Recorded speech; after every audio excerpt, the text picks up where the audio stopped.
Queridos irmãos e irmãs, com muita alegria, hoje, dia 24 de agosto, celebramos a festa de São Bartolomeu, conhecido também como São Natanael. Bartolomeu, ele é de origem de Caná da Galileia, era pescador, era um homem muito cético, ou seja, não acreditava em qualquer coisa tão fácil assim. Até que Filipe, apóstolo também, seu amigo, chega para ele e diz: encontramos aquele que Moisés e os profetas anunciavam, ou seja, o Messias, Jesus, filho de José. E Natanael vai responder, né? Por um acaso de Nazaré pode sair coisa boa? E Filipe simplesmente diz: vem ver. E naquele momento que ele encontra nosso Senhor, que Jesus mostra para ele que já o conhecia há muito tempo, por isso essa expressão, né? Antes que Filipe te chamasse, eu já tinha te visto debaixo da figueira. Naquele momento, Bartolomeu, Natanael, não tem dúvida que de fato Jesus é o Cristo. O que nos chama muita atenção nessa conversão de São Bartolomeu é exatamente aquele processo que todos nós somos chamados para ajudarmos na conversão do nosso próximo, na conversão dos nossos irmãos. Quantos de nós estamos aqui dentro, felizes de um lado porque podemos rezar, participar da Santa Missa, ter uma vida sacramental, comungar Jesus Eucarístico, mas por um outro lado nós estamos tristes porque a nossa família não está conosco. Os nossos irmãos não estão conosco. O nosso coração dói. E se nós pudéssemos cortar a cabeça deles, colocar lá dentro, que eles têm que vir para a igreja costurar, nós fazíamos isso.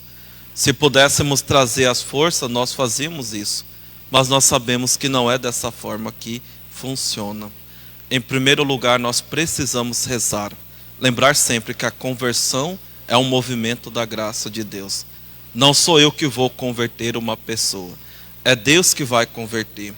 Por isso, nunca desistir dos nossos, ter paciência e sempre rezar por aquela pessoa. Porque uma hora a graça de Deus toca. E quando a graça de Deus chegar, vai acontecer essa experiência do encontro. É impossível nós resistirmos. Então, por isso, rezar. Talvez você não veja, não esteja vivo nessa vida para ver. Mas as nossas orações, elas não serão em vão. Eu nunca esqueço aquelas palavras de Santo Ambrósio para Santa Mônica, né? Quando ela já estava triste, não aguentava mais rezar, seu filho não se convertia, e Santo Ambrósio vai dizer, né? É impossível perder os filhos de tantas lágrimas.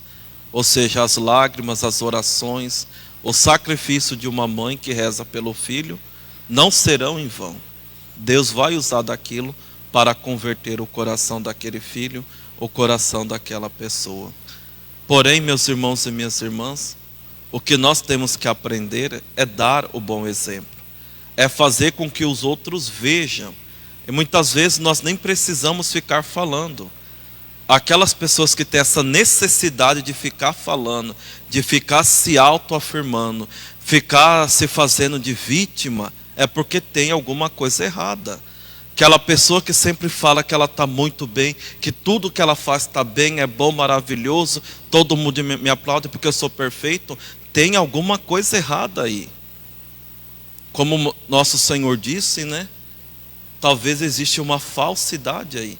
E a pessoa está querendo mascarar com aquilo que ela não é. Então nós somos chamados também a fazermos essa experiência do encontro. Ou seja, de olhar, de conhecer quem realmente é a pessoa. Por isso que as palavras, como diz o ditado, né, comovem, mas o exemplo arrasta. Quando nós conhecemos de fato quem é a pessoa, aquela pessoa que tem fé, que tem intimidade com Deus, isso sim, podemos dizer assim, é uma grande isca que Deus usa para pescar as pessoas, para trazer para a igreja. E é por isso que nós precisamos ter uma vida coerente com aquilo que nós cremos, com aquilo que nós buscamos. Não estou pedindo para vocês já serem santos, como Santa Teresinha do Menino Jesus, como Santo Antônio e outros santos, quem dera, né? Seria perfeito. Mas busquem o mínimo de coerência. Não sejam pessoas falsas, sejam pessoas verdadeiras. Vivam na verdade e vocês verão quanto que outras pessoas irão se converter. Apenas um exemplo. Ontem eu fui numa família dar uma bênção e a família estava dizendo, era um casal de jovem, eles haviam perdido uma criança, né? Aborto espontâneo. E duas cunhadas deles, depois o primeiro filho, que foi aquela experiência, queriam fazer laqueadura, o marido queria fazer vasectomia, né? Para evitar os filhos. Pois bem, era uma situação que não tinha como ficar brigando. Não, está errada, você não pode fazer isso. Eles simplesmente rezaram, engravidaram pela terceira vez, esse casal que eu fui. Ele já tem um menino de 3 anos, o outro de 1 ano e pouco. Quando engravidaram do terceiro, a família veio, nossa, vocês são loucos, para que mais um filho? Para que, né? Aquelas interrogações que o mundo fica fazendo, né?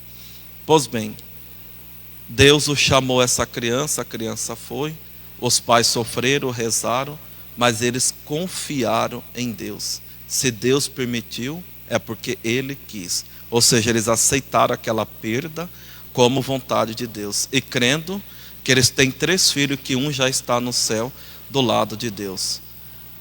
O interessante é que isso foi o suficiente para fazer com que os cunhados, as cunhadas mudassem de ideia e não fizessem laqueadura e vasectomia.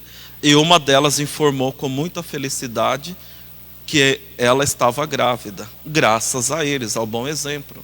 Então, para vocês verem, nós temos que viver a verdade sem falsidade, sem fingimento, buscar ter uma vida coerente. E isso vai ser o suficiente para Deus usar e converter os nossos irmãos. Louvado seja nosso Senhor Jesus Cristo.